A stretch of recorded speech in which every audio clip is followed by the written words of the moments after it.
Merci d'être sur la télévision. Là-bas, pour suivre le journal de ce jour, samedi 20 mai 2023. Mesdames et messieurs, bonsoir et bienvenue à tous. Direction Centre de conférence internationale Mahatma Gandhi de Niamey qui a servi de cadre hier dans la soirée à la cérémonie de présentation du prix Mo Ibrahim attribué à l'ancien président de la République Issoufou Mahamadou. Une cérémonie présidée par le président de la République Mohamed Bazoum en présence de plusieurs invités. Précision Ismaël Moumouni, Ibrahim Abdou. Distinguer les dirigeants exceptionnels qui, au cours de leur mandat, ont développé leur pays et renforcé la démocratie et l'état de droit pour le bénéfice de l'ensemble de leurs concitoyens, voilà ceux à qui sont décernés le prix Mo Ibrahim. En 2020, ce prix pour un leadership d'excellence en Afrique a été décerné à l'ancien président de la République du Niger, Issoufou Mahamadou. Venus nombreux à cette cérémonie de présentation de trophées, des personnalités extérieures et du Niger ont tour à tour témoigné la qualité du récipiendaire. Ce dernier a dédié ce trophée à l'ensemble du peuple nigérien. Ce prix est le fruit, je me voudrais de ne pas le souligner, d'une œuvre collective. Je n'en suis pas l'exclusif lauréat. Il appartient à tous ceux qui se sont battus à mes côtés pendant 20 ans d'opposition. Il appartient à tous ceux qui m'ont accompagné dans l'exercice de mes fonctions pendant ces 10 ans où il fallait se battre sur tous les fronts. En particulier, j'associe à cet honneur qui m'est fait les ministres des gouvernements successifs, les responsables des institutions, les députés qui ont apporté chacun sa contribution à l'œuvre commune. Pour tous, ce prix constitue un appel et un encouragement à poursuivre la transformation de notre pays qui n'est qu'à ses débuts. Oui, cette transformation vient à peine de commencer, vient à peine d'être amorcée. Elle nécessitera des décennies d'efforts pour restaurer totalement sur l'ensemble du territoire national le monopole de la violence légitime de l'État, assurer la sécurité humaine, développer le capital humain, achever la transition démographique, moderniser la société, en particulier le monde rural, équiper la totalité du pays en infrastructures, restructurer l'économie. Cette distinction à l'endroit de Mahamadou Issoufou est humblement méritée compte tenu de la qualité de l'homme, martèle le président de la République, Bazoum Mohamed. Monsieur le Président, les Nigériens sont très reconnaissants de ce que vous avez fait pour notre pays. Ils sont très fiers pour ce que vous représentez en Afrique. Cette alternance que vous avez facilitée a donné à notre pays notoriété et prestige sur le plan international. Sur le plan national, elle aura pour effet de dédramatiser la bataille pour la conquête du pouvoir, dès lors qu'il est désormais établi qu'on peut y accéder de façon pacifique. Votre nom est passé à la postérité pour avoir été associé à un geste tout d'élégance et de panache, et les générations futures en écriront la geste fabuleuse. Votre geste restera un grand défi pour tous ceux qui viendront après vous. Ils n'ont plus d'autre choix que de respecter la Constitution et d'éviter à notre pays les tribulations inhérentes à la tentation du pouvoir éternitaire. Le prix Mo Ibrahim que vient de vous décerner la prestigieuse fondation éponyme est une belle consécration qui honore le Niger entièrement. Mahamadou Issoufou est le 7e président africain à recevoir le prix Mo Ibrahim qui récompense et met à l'honneur le leadership africain d'excellence. Ce trophée est accompagné d'une somme de plus de 3 milliards de francs CFA versés sur les 10 ans. Après plusieurs semaines de mouvements de contestation, Les retraités de la fonction publique nigérienne donc, ont commencé à être payés ce samedi, comme annoncé dans un communiqué hier rendu public par la direction du Trésor national. Ce matin, une de nos équipes a fait le tour de quelques guichets pour constater l'effectivité de l'opération. Reportage Boubacar Ibrahim, Chef Guisson.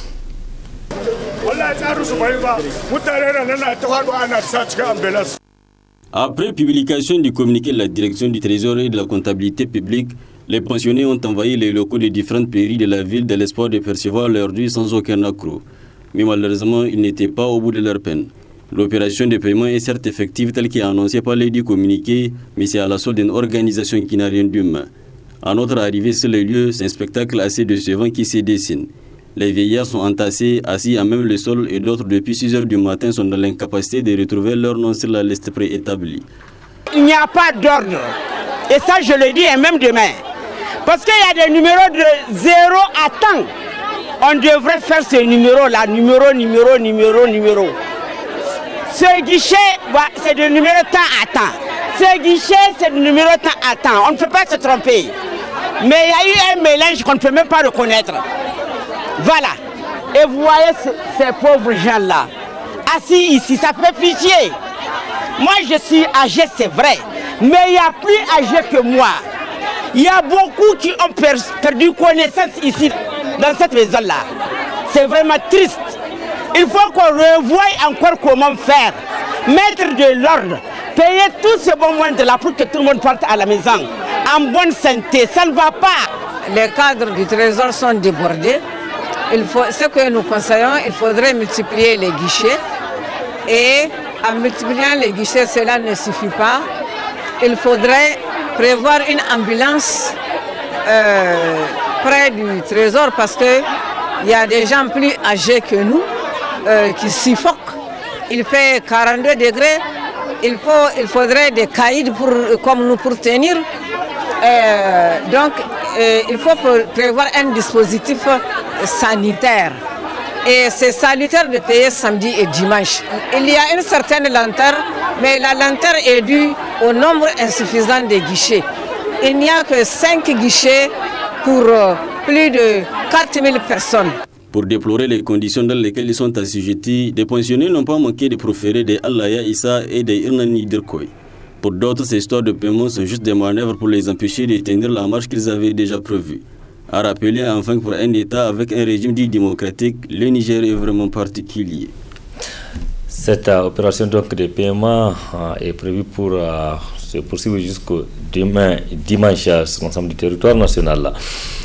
Direction Zander pour parler de l'ouverture ce samedi des travaux du congrès ordinaire du syndicat national de l'industrie et du secteur de l'eau du Niger, SINISEN. Au terme des assises, les participants vont procéder au renouvellement du bureau. C'est le secrétaire général du gouvernorat de la région des Zander qui a présidé cette cérémonie. Résumé.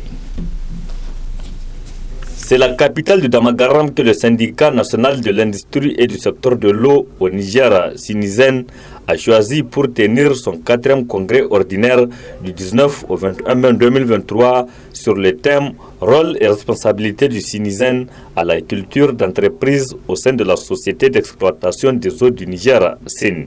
Le choix du thème de notre 4e congrès ordinaire n'est pas fortuit, car conscient de la responsabilité qui est la nôtre, eu égard aux missions de notre structure syndicale, dont, entre autres, celle éducative et formative, qui, à nos yeux, reste fondamentalement l'épicentre dans le rôle et la responsabilité pour la culture d'entreprise. Nous nous devons alors d'éduquer et de sensibiliser les travailleurs à cultiver l'esprit d'entreprise qui passe d'abord par la perception et compréhension des statuts de cette dernière ainsi que les règles de déontologie. Le SINISEN est affilié à la Confédération nigérienne du travail CNT. C'est pourquoi son secrétaire général, Moukela Halidou, a jugé utile de faire le déplacement de Zender pour réaffirmer le soutien de sa centrale aux travailleurs du secteur de l'industrie et de l'eau du Niger en général et en particulier les militants du Sinizen. Je me réjouis de la tenue de ce 4e congrès ordinaire, malgré les obstacles à vous imposer par des esprits malsains, car la tenue des instances syndicales dénote de la vivacité et de la démocratie syndicale au sein d'une structure. Le Sinizen est une structure syndicale dont les membres sont dynamiques et participent à l'action syndicale au sein de la Confédération nigérienne du travail. En témoignent les résultats des dernières élections des délégués du personnel dans votre entreprise où vous êtes arrivé en première place avec un score exceptionnel. Je vous présente les encouragements et félicitations de la Confédération nigérienne du travail CNT et souhaite plein succès aux nouveaux délégués dans leur rôle. En présidant la cérémonie d'ouverture des assises de ce 4e congrès du Sinizen, le secrétaire général du gouvernorat de la région de Zander s'est félicité du choix porté sur sa région pour abriter ce congrès. Harou Maman a salué la pertinence du thème de ce congrès qui cadre avec le programme de Renaissance Acte 3 du président de la République, Mohamed Bazoum. Dans sa déclaration de politique générale, le Premier ministre a prôné la culture de l'esprit d'entreprise, seul gage de prospérité et de pérennité pour nos entreprises, afin de faire du Niger un pays émergent. C'est vous dire que le gouvernement de la 7e République fait sienne votre démarche qui consiste à former et à éduquer les travailleurs sur la culture de l'entreprise qui se fonde sur votre responsabilité à faire de la société d'exploitation des eaux du Niger saine et celle des patrimoines des eaux du Niger SPEN, des institutions pérennes au service du bien-être des populations nigériennes. Durant les 2 jours, les participants à ce congrès venus de toutes les régions du Niger vont toiletter le texte avant de procéder au renouvellement du bureau exécutif national du Sinizen.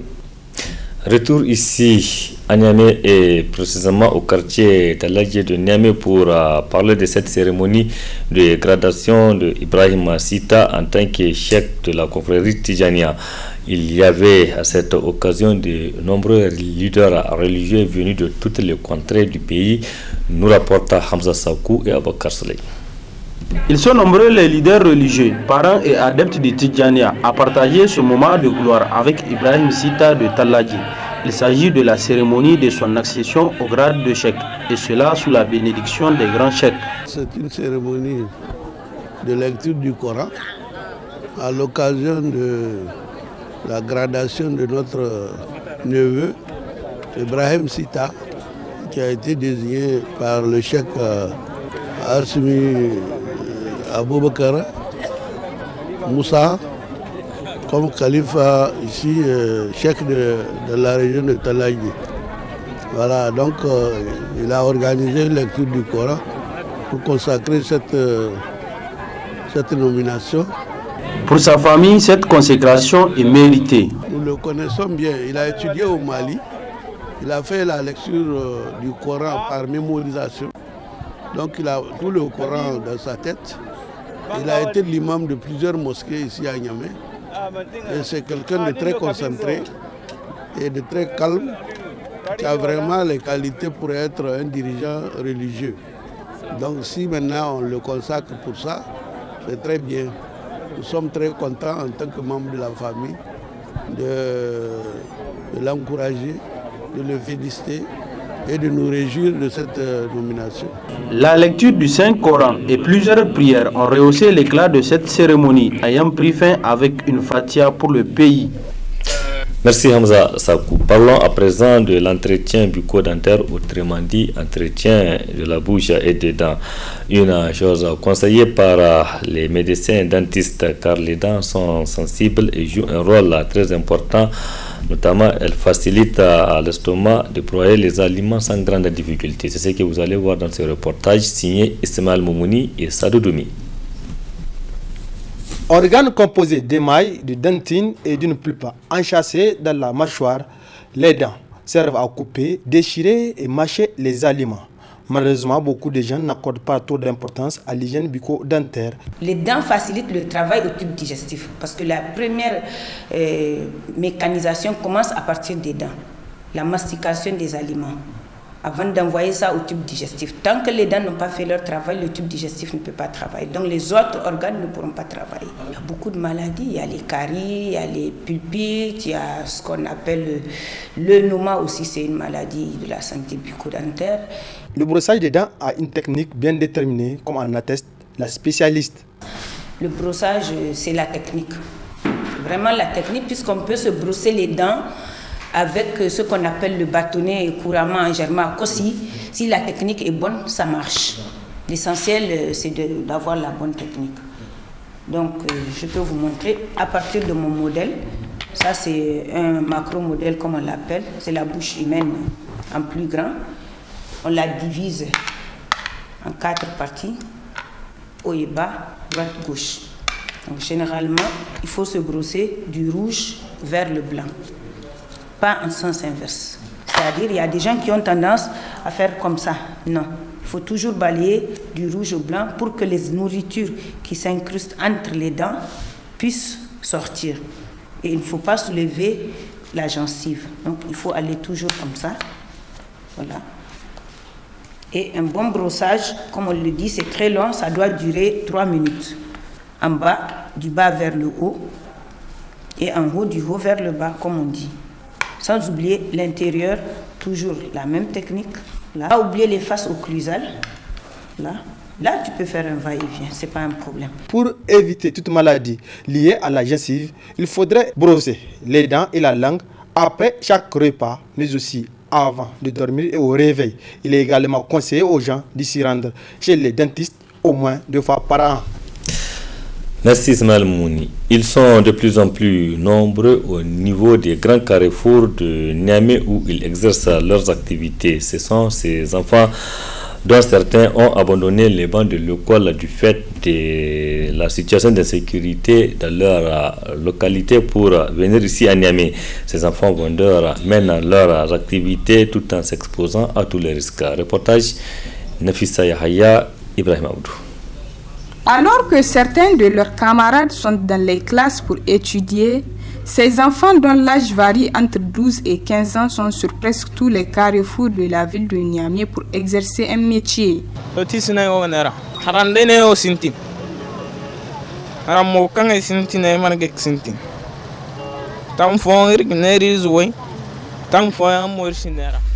Je vends des mouchoirs. J'ai commencé ce commerce cette année.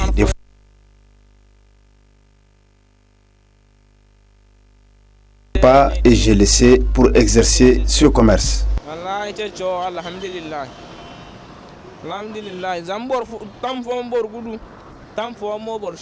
Pour Soumana, dont l'école est fermée pour des raisons d'insécurité, ce commerce lui permet de joindre les deux bouts. Je vends des mouchoirs et des bavettes. J'étais à l'école, mais maintenant je ne fréquente plus à cause de l'insécurité dans mon village à Bani Bangou. Avec ce commerce, je gagne un peu pour envoyer à mes parents. Ces enfants ont enfin lancé un appel à l'endroit de leurs camarades à bannir le chômage. Merci Nafissa Yahya et du courage à ces petits. Point final de cette édition. Merci aussi à vous de l'avoir suivi. Restez en compagnie du programme de la télévision Labari. Excellente nuit à toutes et à tous. Bonsoir.